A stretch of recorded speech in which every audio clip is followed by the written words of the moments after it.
Voilà. Alors, il me semble qu'il y a une confusion entre religion et croyance. À savoir que déjà, quand on pose la question, la religion et la philosophie sont-elles compatibles? Bon, la question n'est pas est-ce que la croyance et la philosophie, est-ce qu'elles sont compatibles? La religion, c'est un ensemble, disons, c'est un ensemble institué, c'est un peu comme un État avec des règles, que ce soit révélé ou pas, hein, mais il y a des règles qu'on applique. Voilà. On peut être croyant sans être religieux.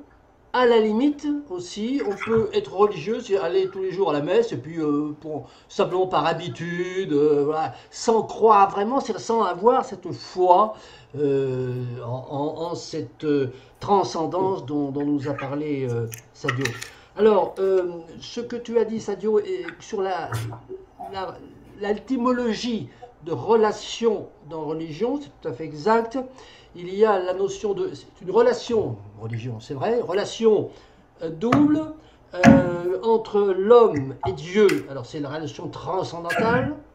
Et puis, la relation entre les hommes et les hommes, c'est l'aspect immanent. Donc, l'aspect transcendantal et l'aspect immanent que tu as dit vertical et horizontal, ou je ne sais plus. Voilà. Mais ce qu'il faut voir, c'est que la relation transcendantale, elle est organisée, j'allais dire, disons institutionnalisée, presque capturée par des organisations religieuses qui sont des entreprises, hein, qui sont des PME. Bon, ça c'est un premier point. Le deuxième point, c'est pour ce qui concerne les chiffres. De quoi on parle, hein? Parce que on parle, en fait, on a parlé du monothéisme, c'est-à-dire des religions qui ont des croyants qui ont une pratique religieuse relative à l'existence d'un seul Dieu. Bon, et ça, c'est 3 milliards d'habitants sur 8 milliards. Hein. Bon, on va mettre la chrétienté, alors catholicisme, protestantisme, orthodoxie, 1,4 milliard, 1,6 milliard pour l'islam, ça fait 3 milliards. Les 3 huitièmes de population mondiale, hein, bon, les autres, les 5 huitièmes, ils exercent leur spiritualité sans Dieu. Hein. C'est le Shinto des Japonais, l'animisme, le spiritualisme chinois, l'animisme dans beaucoup de régions d'Afrique, etc. Donc, ce dont on a parlé, c'est disons, du monothéisme. Voilà. Bon. Alors, dans le monothéisme, on a cette église, ce système ecclésiastique qui ils ont fait adhérer, qui embrigade les croyants en leur proposant des pratiques. Alors, il y a une chose qui est claire, un petit peu ce que je veux dire, c'est lorsque tu as terminé Sadio en disant les philosophes croyants sont rares. Ah, mais non! Mais non, tous les philosophes, tous les philosophes sont croyants. Platon est croyant, Aristote est croyant, Descartes est croyant, Kant est croyant. Bon, ils ne sont pas religieux. Hein, c'est-à-dire qu'ils ne vont pas forcément à la messe, ou tout au moins, ils ne le disent pas. Et alors, la différence qu'il y a entre les anciens, alors les Grecs, hein, et puis la philosophie moderne, et ensuite la philosophie contemporaine, c'est que les Grecs, bon, ils ont des croyances, pas de religion. Il n'y a pas de religion grecque, il n'y a pas de prêtre, il n'y a pas de... Voilà, bon. Comme au Japon, comme en Chine, comme dans beaucoup de régions d'Afrique, etc. Donc, on fait un petit peu, on fait un focus sur notre culture à nous, mais il faut voir que notre culture à nous, elle est extrêmement minoritaire sur les 8 milliards et demi d'individus qu'il y a sur la Terre. Bon, résumons, qu'est-ce que je veux dire par là? Je veux dire par là que la religion, qui est pour moi une sorte d'entreprise spirituelle, c'est-à-dire qui utilise la croyance à des fins d'organisation et de pratique, hein, bon,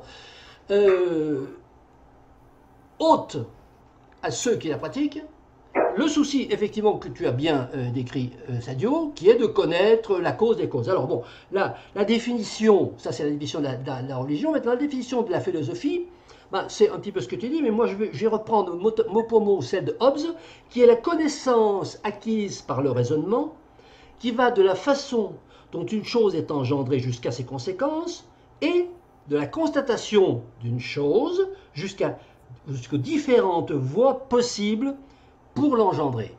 Bien, c'est donc la connaissance acquise par le raisonnement. Voilà. Alors que dans la religion, dans la pratique religieuse, c'est la réponse à une question qui est donnée de façon révélée et qui est, disons, distillée, qui est diffusée par le véhicule d'une PME religieuse. Voilà. Donc, de mon point de vue, et je réponds à la question, la philosophie telle qu'elle, je la définis, bon, telle qu'elle est définie, mais je pense qu'on est d'accord sur cette notion de philosophie, acquisition de la connaissance par le raisonnement, par l'utilisation de la raison, est incompatible avec la pratique de la religion. Par contre, elle est compatible avec la croyance. La preuve, c'est que l'immense majorité des philosophes, alors bon là, si on a un dissensus là-dessus, on peut citer des noms, on peut faire des listes, l'immense majorité des philosophes, alors peut-être pas les philosophes modernes, hein, bon, bon, à partir du 20e siècle, mais tous les philosophes depuis l'Antiquité jusqu'au 19e siècle sont croyants. Ils croient. D'ailleurs, dans leur philosophie, il y a Dieu. Hein, Descartes explique un certain nombre de choses par Dieu. Enfin, ben, ils ont fait intervenir Dieu dans son raisonnement. Kant parle aussi de Dieu. Les anciens parlent des dieux, etc. Voilà. Donc, voilà, c'est ce distinguo entre religion et croyance qui va. Maintenant, est-ce que si on pousse, je terminerai là-dessus, si on pousse la chose plus loin dans la contemporanéité, c'est-à-dire si on dit qu'aujourd'hui, les gens qui font de la philosophie, c'est-à-dire qui travaillent sur la connaissance acquise par le raisonnement, sont des gens qui ne sont pas croyants, et que s'ils ne sont pas croyants, c'est que la philosophie qui est en train d'aboutir à sa phase de maturité ne veut pas être compatible avec une croyance transcendantale, bon, effectivement, ça c'est une question ouverte. Voilà. Oui, alors, bon, écoutez, la question c'est, la religion est-elle compatible avec la philosophie? Bon. Ce débat, il dépend de la définition qu'on va donner de la religion. Et moi, je n'accepte pas, alors je le dis bien haut, bien fort, la définition, qui n'est pas une d'ailleurs. Je pense que vous ne savez pas ce que c'est qu'une définition, quand on dit la philosophie, c'est la recherche de la vérité. Bon, si on donne une définition et qu'on dit la philosophie, c'est la recherche de la vérité, soit c'est faux, soit c'est pas une définition. Pour moi, c'est les deux. Un, c'est pas une définition, deux, c'est faux. Bon. La philosophie, c'est, évidemment, il y a des tas de définitions de la philosophie, mais elles se rejoignent toutes c'est une connaissance acquise par le raisonnement. C'est pas la recherche de la vérité, ça n'existe pas. On ne sait pas ce que c'est que la vérité. Alors, il y a, peut-être que chez chaque homme, chaque être humain, il y a une aspiration vers savoir ce que c'est que la vérité. Oui, ben alors là, on est en train de définir la croyance, pas la philosophie. La croyance, c'est la recherche de la vérité, et la religion organisée, la religion révélée, te donne un memento, te donne un Coran, une Bible, une Torah, un machin, bon, et te dit, voilà, c'est comme le memento d'utilisation de ton lave-vaisselle, voilà, c'est le memento. Bon, donc, c'est tout sauf la recherche de la vérité. Au contraire, la religion te donne la solution. Bon. La philosophie, ça n'est pas ça. La philosophie, c'est la connaissance acquise par les raisonnement. Et la question se pose de savoir, est-ce que donc la raison, dans la philosophie, le mot central, le barycentre de la philosophie, c'est la raison. Bon, est-ce que la religion, et je ne parle pas de la croyance, donc si d'un côté on a la philosophie avec le barycentre, la raison, est-ce que d'un autre côté on a la religion avec un barycentre, la raison? Oui ou non? Alors bon, là, je suis assez d'accord, mais complètement d'accord avec tout ce qu'a dit Trésor. Bon, il ne s'agit pas de donner son opinion personnelle, de dire oh, moi je pense que j'ai. Bon, alors, à la question extrêmement précise, est-ce que la raison hein, est fondamentale, centrale, est-ce qu'elle est même compatible avec la religion?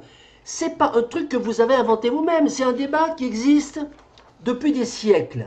Hein. Bon, la raison comme soutien de la religion. Alors, certaines traditions philosophiques considèrent que la raison, effectivement, peut être dans la religion et même la justifier. Par exemple, Thomas d'Aquin, avec sa Summa Theologica, hein, il tente de démontrer l'existence de Dieu par des arguments rationnels. Les fameuses 5 voies de Thomas d'Aquin, bon, il ne cite pas le mouvement, la causalité, la contingence, les degrés de perfection, la finalité. Bon, il y a des arguments ontologiques. Saint Anselme, Descartes. Descartes, c'est ontologique. Hein. Je pense donc je suis, c'est ontologique.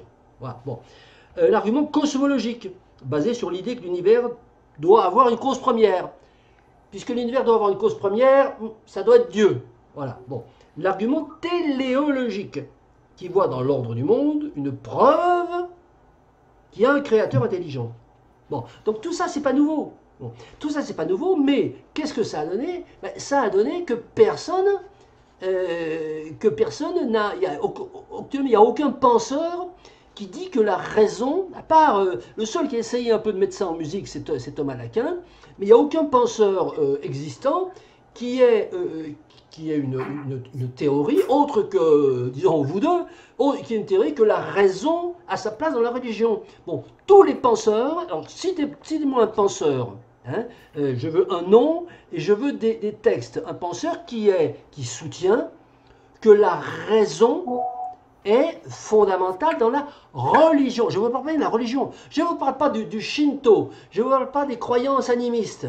Je vous parle des spiritualités. Je ne vous parle pas du bouddhisme. Ah bon. Je vous parle du monothéisme. C'est effectivement le judaïsme, la chrétienté, les chrétientés avec bon, le christianisme, le protestantisme, les témoins de Jéhovah, etc., etc. Et puis l'islam. Bon, à part Thomas d'Aquin. Alors, il y a la théologie naturelle. Je ne sais pas si vous savez ce que c'est. C'est une branche de la théologie qui cherche à connaître Dieu à travers la raison. Et la raison, disons, transcendantale, et l'observation, la pratique. Donc la raison pure et la raison pratique, et l'observation du monde naturel. Sans recours à une révélation divine. Alors, il y a une secte en France qui s'appelle les pèlerins d'Arès, hein, bon, qui donc croient en l'existence de Dieu, mais sont la raison et qui refusent l'Église. C'est ça le truc, c'est refuser l'Église. D'ailleurs, si on lit bien Hobbes refuse complètement, hein, pour l'installation de son Léviathan, de son État, il refuse complètement l'institution ecclésiastique. Voilà. Donc, sans recours à une révélation divine, elle s'appuie sur la philosophie, la métaphysique, l'étude des causes premières pour démontrer l'existence de Dieu et les attributs de Dieu. Alors, démontrer l'existence de Dieu, démontrer les attributs de Dieu, croire en Dieu, ça c'est une chose qui est compatible avec la définition que je donne de la philosophie, qui est la connaissance acquise par le raisonnement, qui va de la façon dont une chose est engendrée jusqu'aux propriétés, jusqu'à ses conséquences, et inversement, c'est compatible avec l'existence d'un Dieu. Mais c'est pas compatible avec des pratiques qui suivent un memento qui s'appelle, appelez-le comme vous voudrez. Tu as raison de dire, Amine, que des Bibles, il y en a. Tu as oublié aussi la Gideon's Bible, Gideon's Bible, hein, voilà, bon, la Bible des anglicans, les baptistes, les trucs, là, aux États-Unis, il y a une vingtaine de sectes qui ont toutes des Bibles à eux. Bon, voilà, mais ce sont toutes des mementos qui donnent des solutions, et donc il n'y a pas de connaissance acquise par raisonnement. Les connaissances, elle est donnée par le memento. Bon, donc on ne peut pas dire que la religion c'est quelque chose qui n'est pas dogmatique, c'est comme si dire que la Terre ne tournait pas. Alors, je vous rappelle que Giordano Bruno, vous savez qui c'est Giordano Bruno? Je sais, je sais. Bon, Giordano Bruno, en 1600, il a été brûlé vif. Oui, Bon, je il était sais. brûlé vif, il a dit les mêmes choses que Galilée, mais bon, là, la religion de 50 ans avant était un peu plus dogmatique.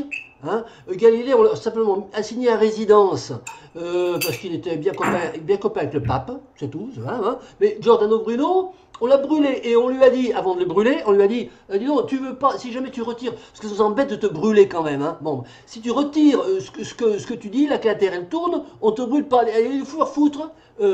Moi, ce qui m'intéresse, c'est la vérité acquise par le raisonnement. La vérité, la terre tourne et on l'a brûlé vif. Alors, c'est pas du dogme, ça.